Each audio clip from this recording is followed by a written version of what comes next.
So you think that that will affect the credibility of the campaign? Yeah, look, it affects it a whole lot of ways. You know, Josh Shapiro, the governor of Pennsylvania, was supposed to be, everybody said he was going to be the pick. Pennsylvania has 19 electoral votes, as Annalise was just saying there. But there's a problem. Josh Shapiro is Jewish, and for the Democrats, who are the party of, tolerance and inclusion, well, that was just too much for them because, of course, they've got this whole Hamas wing of the party that's exceedingly pro-Palestine, and they didn't want somebody Jewish on the top of the ticket. Go figure. So they ditched him. They've gone with Tim Walz, and now everybody's digging through his records.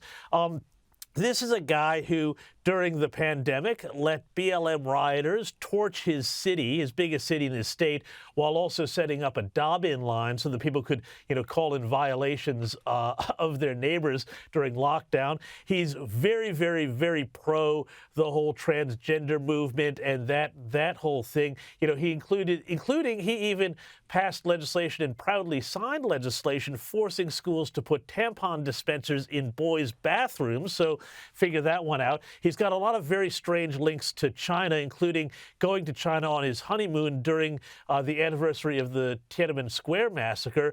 But now there's also word coming out that he claimed a rank he didn't have in the National Guard and claimed service in Afghanistan that he didn't do during the global war on terror. And now people are saying, who is this guy? And I think clearly the thing is that they didn't check him out. They didn't have time to check him out. They needed a candidate, and they thought, oh, well, let's just put the 60-year-old, goofy white guy, he's relatable in to balance the ticket, and hopefully, we'll get white middle-aged voters who are pro-Trump and down on Kamala. I mean, it was incredibly patronizing to do such a pick in such a manner.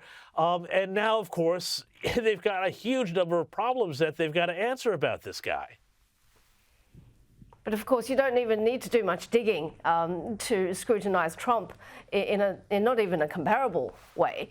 What do you make of the Trump camp's response to the Democratic ticket, calling him extremist? Well, he is extremist. I mean, this is a guy who said, let's not be ashamed of the word socialism. And at the same time, we haven't seen him answer any questions. We haven't seen him do a press conference. So is Trump extremist? What's that? I think. Does that make Trump extremist? No, I don't think he's extremist at all. I think, the things that Trump is for, like a strong border, anti-illegal immigration, these are things that are pretty normal mainstream sort of things. I'm not sure putting tampon machines in boys' bathrooms is exactly, normal behavior, but that's just me. So, just to go back to the point about the Democratic ticket, we haven't seen Kamala Harris give a press conference for 16 days now. I think 17 days. She's answered precisely one question. Tim Walz has run from the press. There is no media scrutiny allowed by this campaign. They are literally trying to do a hiding in the basement routine, just like Joe Biden did in 2020. It's not acceptable. And I mean, you want to talk extreme? That's extreme. What do you think Trump's going to say at the Montana rally this Friday?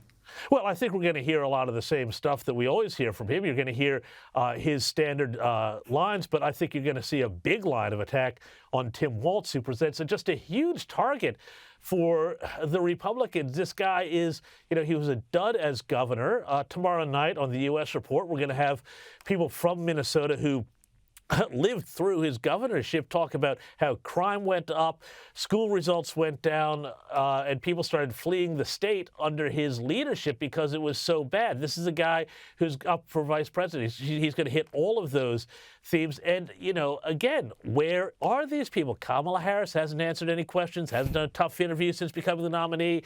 Tim Walz, he hasn't done a sit down. He's not answering questions. It's all very, very bizarre.